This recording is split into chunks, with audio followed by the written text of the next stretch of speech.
This is Positively Hygiene with your host, Amber Lovatos, Amy Prenti, and Angela Doe. Listen on as we dive into the positive of dental hygiene. I graduated 10 years ago. When did you graduate? 2015. I graduated 2018. So you graduated... Amber, don't make us do math. Yeah, because I turned 15. I was like, we're in 2020, so you graduated 5 years ago. No, we're in 2023, so you graduated 8 years ago. Yes. And you graduated...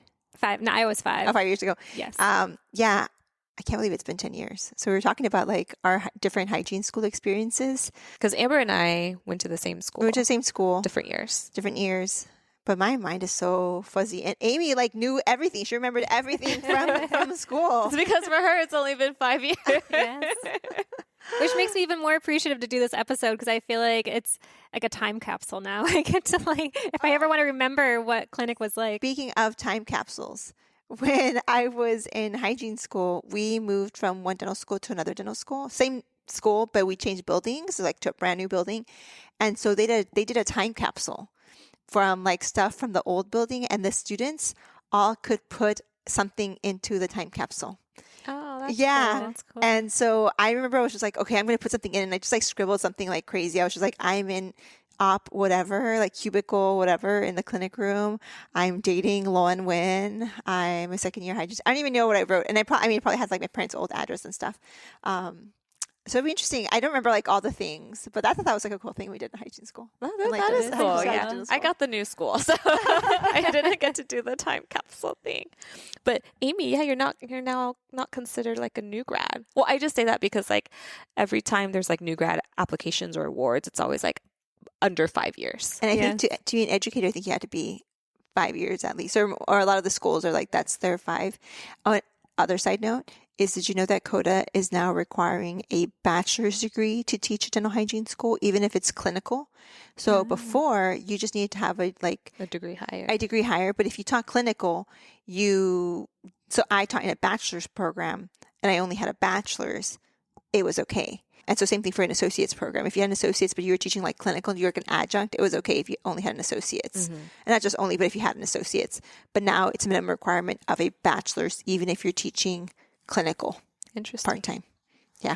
Okay. Back to you, Amy. So we're going to time capsule this, right? Yes. Amy. Yes.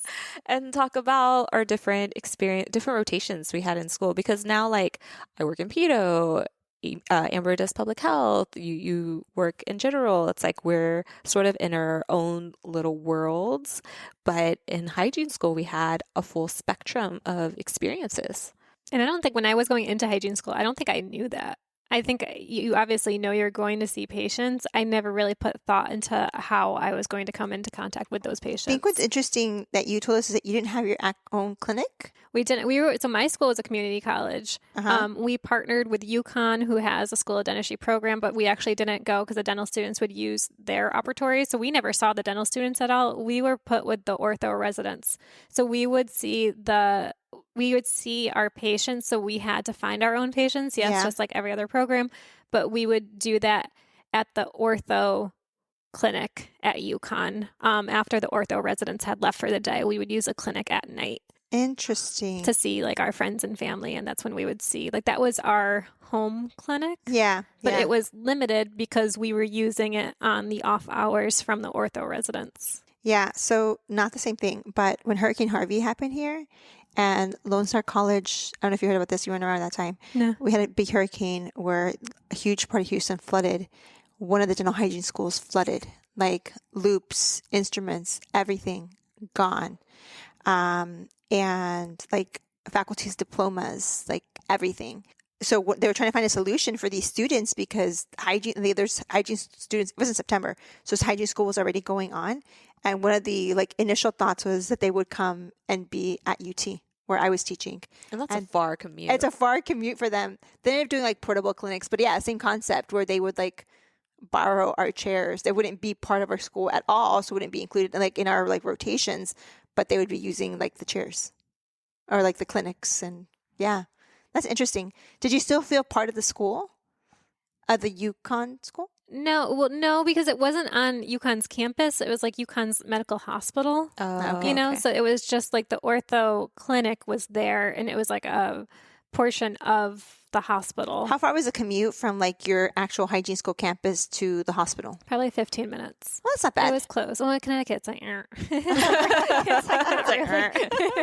and there's not much traffic. So it was probably, it was the same. Or maybe I think it was the next town over. But yeah, it was like 15-minute drive. And y'all had rotations, I imagine. Yeah, so we had to supplement because we were only allowed, I think basically everyone had 2 nights where you were, so first semester we practiced on each other. For that, we had 1 dental room at our community college. So we did have, I think it was 1, 2, 3, 4, 5. So it was 5 chairs. In your 5 actual chairs school? and 3, yes. And then 3 like radiography rooms. Okay. 4. So you could take radiographs in your school? Yes, but that was only, so when we were working on each other for that first semester, we would have clinic rotations just amongst ourselves at like on our campus, but we never could see outpatients. I don't know if it was like a liability insurance reasons. What software did y'all use?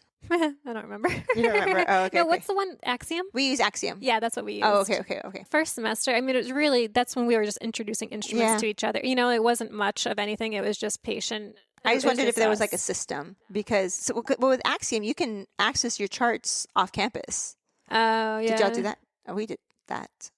I can't remember. Oh, I can't remember. Yeah, don't- you yeah. can access your charts from home, so that way you could like treatment plan or not treatment plan, but like plan your appointments or audit your charts at home. Oh, I don't think I ever okay. did that. Oh, okay. We did that. I did that a lot. Well, I remember when, like, in your first year, when you started doing rotations, a lot of the rotations were like observations, or you assisted the dental student. So I remember like dental students at first, they would be like, no, you don't have to do anything. Like when I would get there, and then I'll be like, okay, because I'm like, whatever, so I'll just sit there. But then once they caught wind that I was a dental assistant and I had dental assisting skills, then they like put me to work. Then, yeah, and then they would even like come over, and I wasn't even assigned with them, and they're like, oh, can you help me do this? Can you help me do that? And I'm like, dang it. But I had a perio rotation once, and not a perio where like we treated patients, but we got to go and watch them do procedures. And dental students were assisting. The hygienist was just observing. The hygiene student was just observing. And then the periodontist was doing the actual work. And so the periodontist, while the dental student is assisting, was telling a story how like, oh yeah, then they were doing a graft. And so they're excising the tissue, and they're like, one thing you want to always be careful is not to suck up the tissue in the HVE. Oh no. And then what does this dental student almost do as soon as it was going up, like it was so close to going in, and I was like, they just said not to do that. And I bet I don't know, I think the dental student was embarrassed, but then like they stopped and we switched because they're like, no, we're not risking that. Yeah. But I was like, can you imagine like they just told you the story, and then, or even in general, if you're like in practice and you suck up the tissue that they just excised, like, oh my gosh.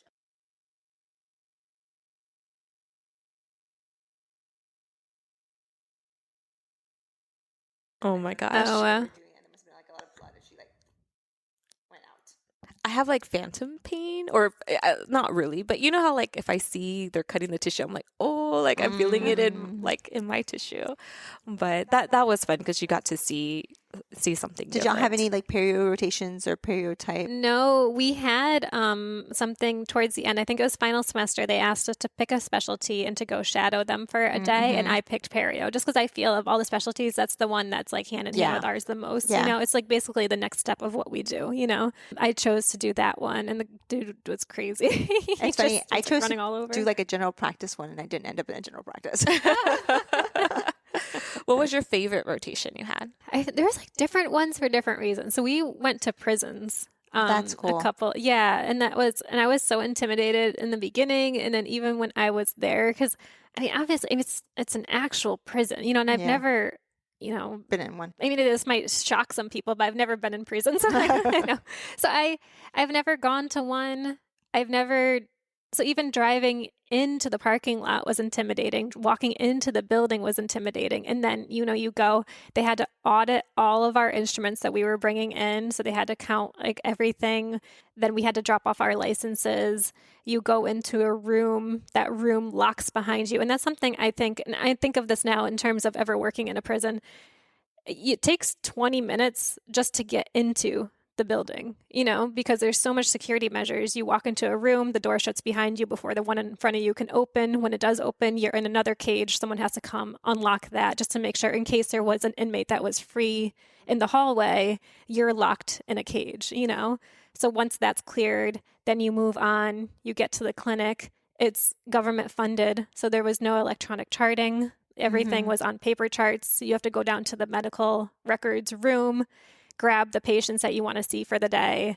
I think we'd average maybe 3 patients a day just because the process of getting the inmate transported to the clinic room was such a long process. Did you go by yourself, or was it like 2 students would go on the rotation? 2 students. Okay. And a faculty rotation. or no faculty? Well, so that was the cool thing. We would shadow whoever the public health hygienist was. That's how we did it. Yeah. Yeah. I liked that because you got to hear from her, like how her experience was, like what she felt. Those patients were the best patients because they were so grateful, because it was eye-opening for me because they told me, one guy came in and, he was like, well, how does everything look? Is it okay? And I was like, yeah. And he goes, the minute I got incarcerated, he's like, that was the one thing I freaked out about was my teeth, because I was always really good with going every 6 months. And I knew in here I wouldn't be able to get that.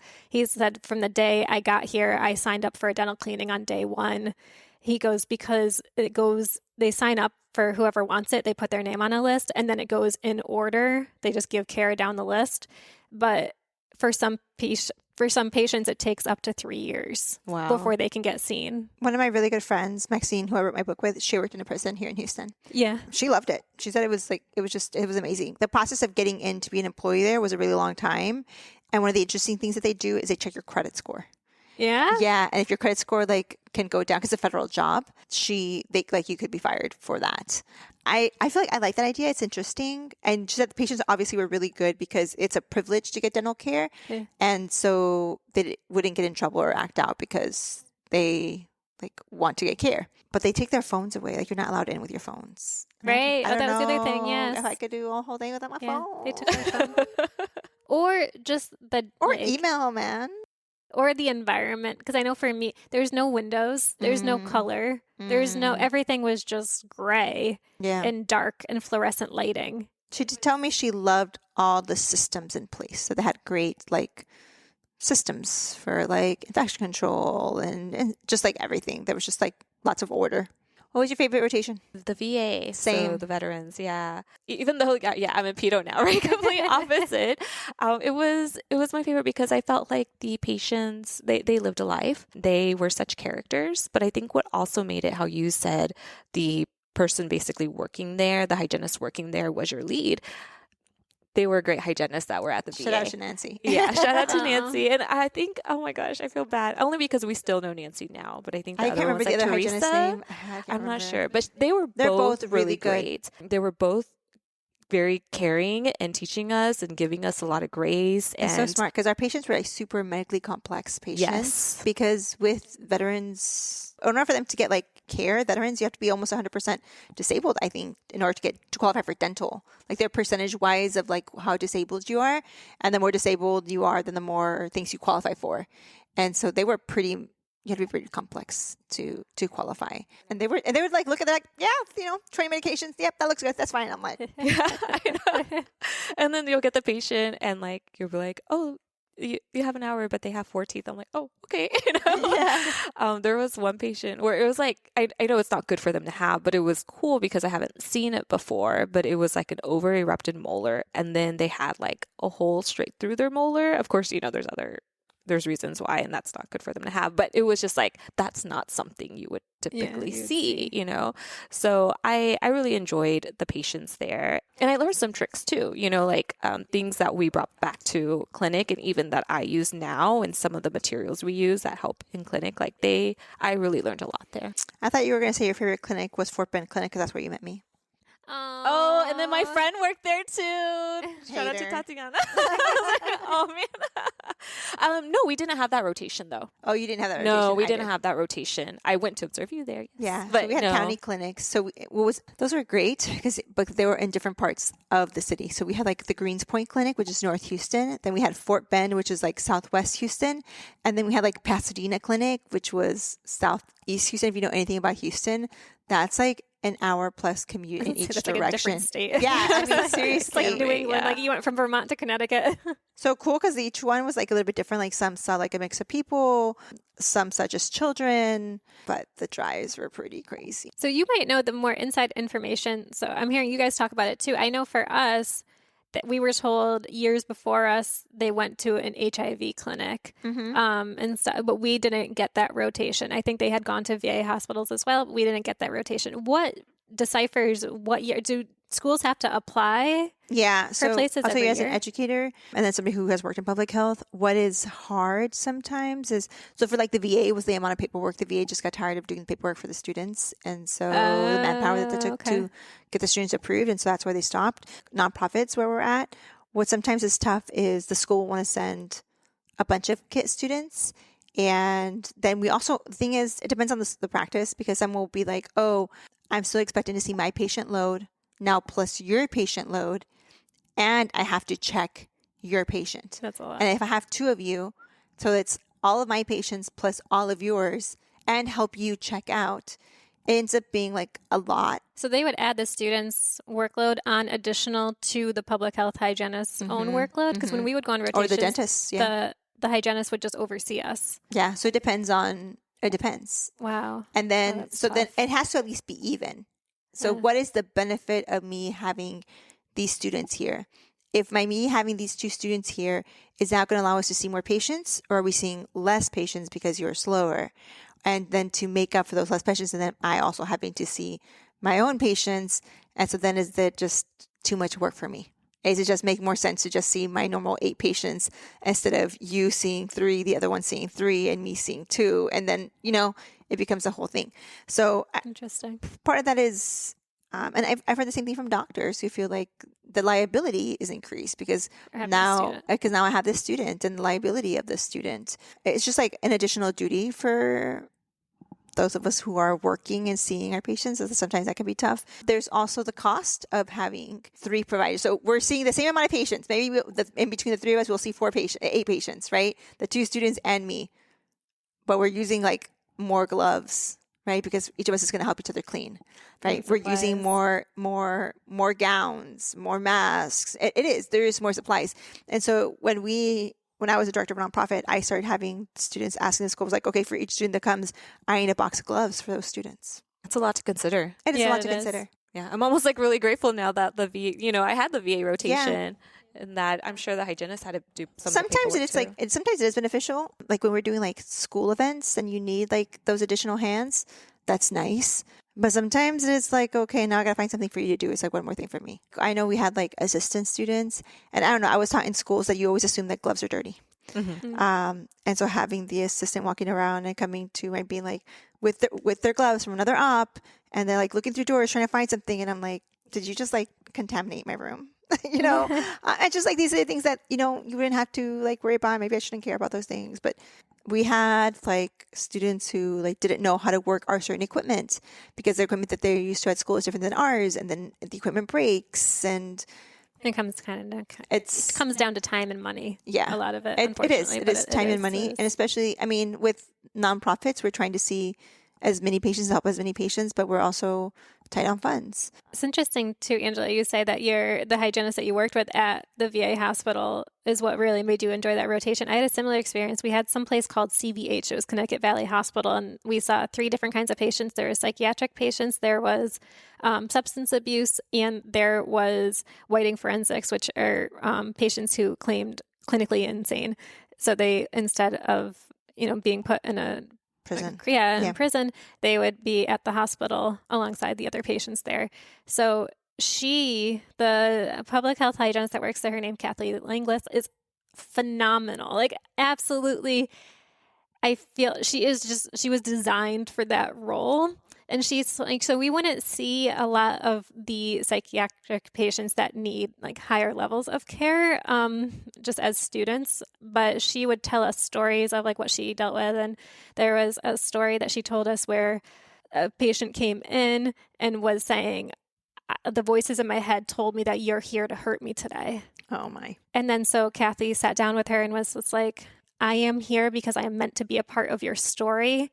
If I do not fit into your story today, then that's okay. We will approach this on another day. And would just say, you know, like, I'm going to dismiss you. I'll like walk you back to your room. Like, today, I do not work into your story today, but we are meant to be through this together. But when you're ready, we will progress. And she was so composed. She was such a perfect person for that role. And she told us kind of a heartbreaking, like, opposite story where she had one patient who was, I don't remember her diagnosis, but she was a hard one in the chair unless you put on country music. She just loved country music, but other than that, she would not let you get near her. She would scream, she would yell, but if you put on country music, she was just at peace. So she would put on country music, would get through the appointment, no problem. The patient ended up getting discharged from the hospital and went to a community health center and was rejected from them. And they said, we will never see her. And she ended up somehow coming back to see Kathy. And so Kathy had talked to the community center. All you had to do was put on country music. Like, it's just like, but they were like, she's unruly. We refused to see her, all this stuff. And she was such a voice for her patients there. And just the sweetest, most composed person. I feel it's so neat to see a person in a role that they were designed to be in, you know? Mm-hmm. That's like the ultimate compliment. You know, you know, like you fit this role. This is for you. Yeah. Yes. We didn't have anything like that. We did have a special needs clinic where we would see just patients with a variety of like physical and mental cognitive disabilities, and we provide them care. And one of the doctors there, Dr. Frey, amazing, just like such a great guy. I've done a lot of work with him with the Special Olympics, and he was doing a study with one of the schools. I'm not sure if I want to say it was a school of public health, but maybe not, where we would desynthesize patients. So it was adults with autism or intellectual disabilities. It just really varied. They would come in for their visit into a room and we would watch them. So like we would see them on camera. We're like in a conference room. So hygiene students, me as faculty, dental students, school of public health students, and then Dr. Frey would be in the room with the patient. And so maybe that visit, we're just putting a napkin on their chest. It's not even like an actual bib, right? This time we're going to flash a flashlight, you know, and then just work them up after several visits to be able to hopefully then get them into the special needs clinics so that we wouldn't have to sedate them. But after each visit, we, like the group of us, this like collaborative group, we would discuss like what we saw and what worked and talk about other ways to like aid patients with intellectual disabilities. That's cool. We didn't have that rotation, but that sounds like something that's really for us to eye-opening. see. Yeah, that's like stuff that will stick with you for your entire career. Yeah. When we did that, we added it as in like an adjunct, so students didn't have to do that rotation, but if they wanted to, and then we're very blessed to have like some students who like chose to just want to do that rotation. And also that was a good thing about being in a dental school, and not just a dental school, but being a dental school that was part of a university system. So there was like the School of Nursing, the medical school, the School of Public Health. There was just so many like different schools, and there was opportunities to collaborate between the schools. Like you could be part of live research. I remember, I don't know if they still did it when you did in school, but they had the crawfish boil. Do you remember? Yes. Yeah, so we had like a yearly like crawfish boil where all the school students would come onto like one campus and we would have a crawfish boil. Oh, that's cool. Yeah, I think I still have that picture on my Instagram if you search back.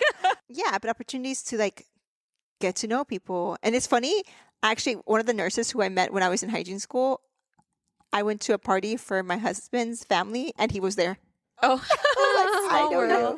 Yeah. But I think it was nice to have like that collaboration, because then I ended up connecting with some nursing students who then needed help getting like dental care, and then I was able to get them to like connect them to get dental care for their patients. So yeah, I think that was really nice. I liked being in a dental school. So I know I hear a lot like, I don't know if y'all got deducted points if you didn't have a patient. Oh yes. Yeah. So we got deducted points if you didn't have a patient, but If we found something else that was clinical, we wouldn't get points off. So if our patient canceled, but I found a dental student who had a patient, I could see their patient and I wouldn't get points off. So I would see I would do like their recare for their patient or their radiographs for their patient or whatever it was. Like I could go and like see their patient. Or if I knew in advance that my patient wasn't going to cancel, I could contact dental students and be like, hey, Blue Practice, I'm available this morning, this time. I can see your patient for their recare appointment, because dental students were required to do their recare for their patients. Yeah. And then it was like an additional resource. And then also kind of nice to like get to work with future dentists and dental students to like.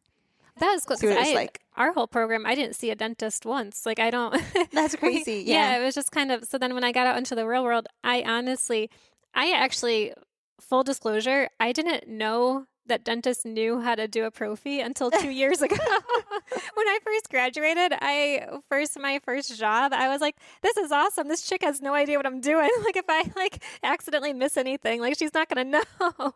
Well, it's interesting you say that, because then because we work alongside the dental students, I think it was like one course where they learned about hygiene instruments, and the hygiene students were brought in to help proctor that class. Oh, cool. It's like a collaboration. So there's 2 classes. One was the faculty. We would teach them instruments and what those instruments meant.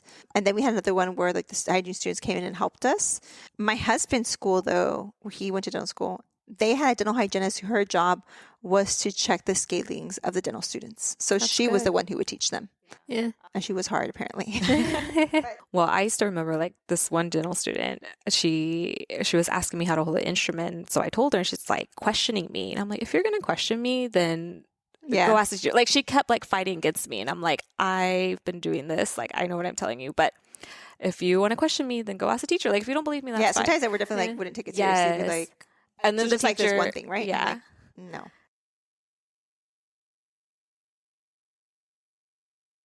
No, well, sometimes I actually really enjoyed being with the dental students, teaching them, because they didn't know things like clock positions.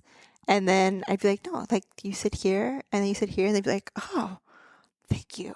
Yeah. Or like, because like, I would say like, do you know your clock position? She's like, yeah, kind of. I was like, well, this is how you memorize them. Like it's 8-11, 8-11, 8-11, 8-11. So like treating them like tricks. And they would be so appreciative. And I'd be like, dang, all right, like I know something.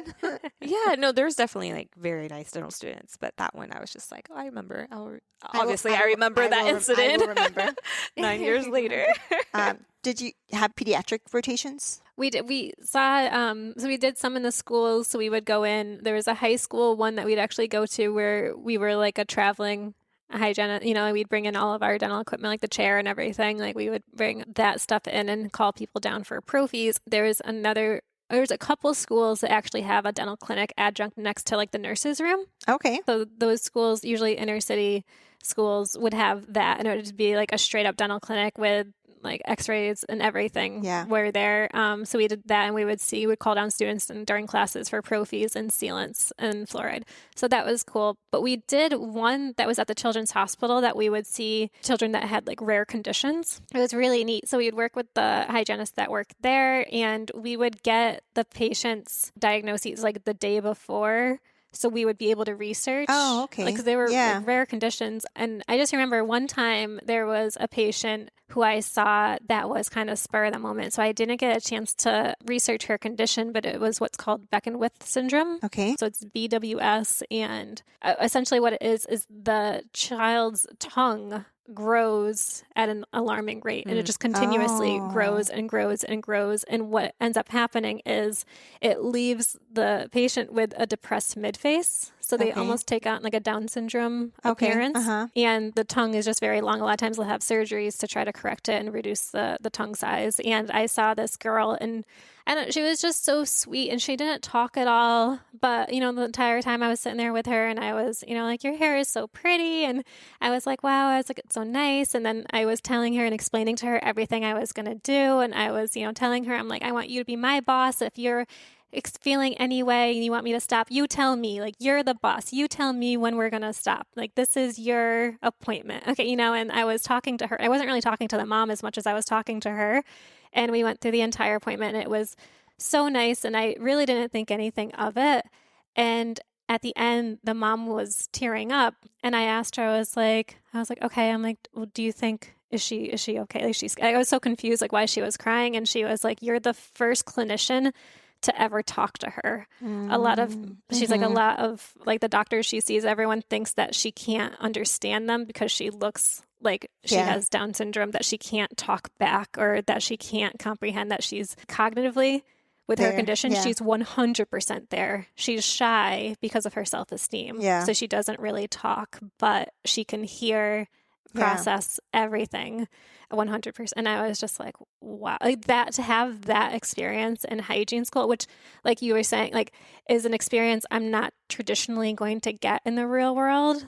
So to be able to have that, and as a student, I definitely feel like, what's that saying they say on social media, like this altered core moment. Like a core moment, like this, like, or like this altered my brain chemistry. Like I think that like definitely was one of those moments for me. Just never presume you know something about a patient. You know, you never know what they're experiencing or going through. But that's beautiful. An eye-opening experience that I really enjoyed having in hygiene school. I love that. That's a great story. I think definitely, in hygiene school, with these experiences, we end up taking something out afterwards, and then if you're in hygiene school now, just be in the moment with these patients, they're not a number, you're not a student, you're actually a clinic, you're providing care for them, and to treat it as such. I think that's so true though, because I feel like a lot of times we're not in the moment because we're stressed about our next test or the next thing that we have to do or assignments or whatever, and we're not focusing on like the beauty of like what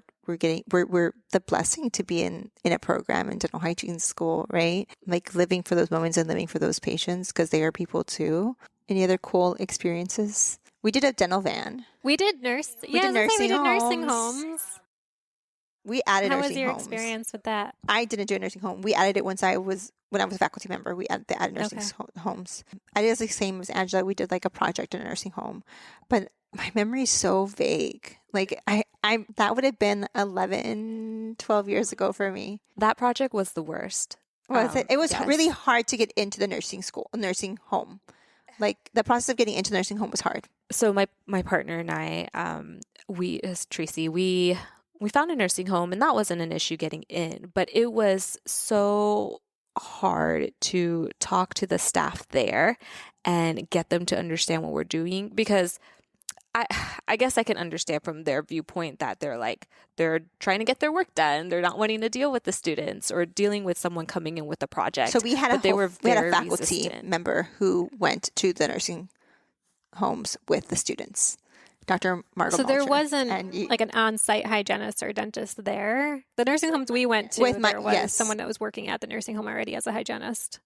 So we kind of shadowed and partnered with them. No, the nursing, like we chose the nursing home. Ours was a faculty. Oh, interesting. Okay. So faculty, like so a faculty wasn't person, a program designated already person running within the nursing home for hygiene. No, or anything. no, wow, okay. No. Ours was like a project to implement a program into a home, and so that's what we did. And because usually, if they don't have a dentist, or I think a dentist would come every now and then, but the daily work, it would be like the OT or the PT that would help them brush.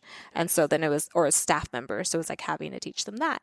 It was definitely like eye-opening and seeing the need for it, but it was just hard and feeling the resistance from the facility.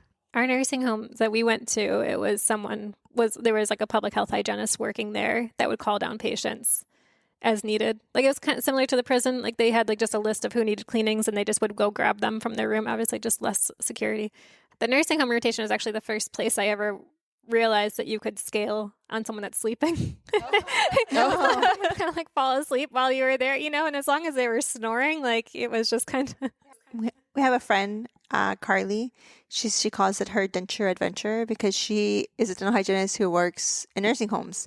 So she works for a company that the nursing home pays them to go into the nursing homes and like provide care to the residents That's there. Cool. Yeah. It's nice if you're passionate about it. It's nice. We had we had one, she was very passionate about the patients. Another nursing home we went to, it was a male hygienist, and you could tell he just wasn't in it for the right reason. It was just a different vibe. You can feel someone's vibe. It wasn't a right vibe. But it's funny you say that because I had a hygienist I used to work with up in Connecticut. She was a CNA before and she worked in a nursing home, and her favorite thing was to clean dentures.